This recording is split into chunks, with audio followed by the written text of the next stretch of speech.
How are you? Okay जी, काफ़ी ज़्यादा फीमेल्स की मेरे पास आई है रिक्वेस्ट कि स्पेशली जो ये वाला एरिया है उनका, ये थाइस बहुत ज़्यादा फैट है या फिर हिप की साइड्स पे बहुत ज़्यादा फैट है या हिप पे बहुत ज़्यादा फैट है। सो मैं आपको एक पॉस्चर बताने लगा हूँ, इसकी कंप्लीट वीडियो तो आपको यूट्यूब चैनल योगा भी टीएचपी पे मिल जाएगी। सो वो अगर आप करते हैं तो आपकी जो थाइस हैं वो भी बिल्कुल बार्बी की तरह या फिर बिल्कुल टोन और शेप में आपको मिल सकती हैं। उसके लिए आपको थोड़ी सी एफर्ट करनी पड़ेगी स्टार्टिंग में। सो क्या करेंगे आप कि इस पोजीशन में आइए, देखिएगा आपने ये वाला घुटना इस तरीके से लेना है, इसके नीचे कुछ कुशन वगैरह रख लीजिएगा ताकि आपका जो घुटना है वो इंजर ना हो जाए स्टार्टिंग में। सो इस पाँव को आपने इस तरीके से बाहर निकालना है।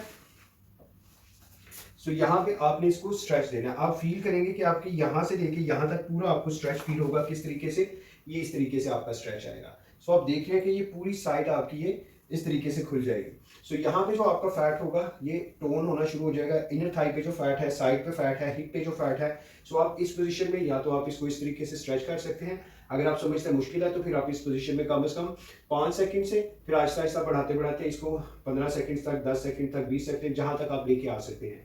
फिर इसको थोड़ा सा इस तरीके से करने के बाद दोबारा से इस पोजीशन में आइए। सो आप महसूस करेंगे खुद ही कि आपको कुछ ही दिनों में यहाँ पे जो एक्स्ट्रा फैट्स है वो जाता हुआ नजर आना शुरू हो जाएगा। सो इसके अलावा और बहुत ज़्यादा वीडियोस अगर आप फॉलो करते हैं तो उनको साथ भी लाइए और अपने ऊपर काम कीजिए। Thank you very much for watching the video.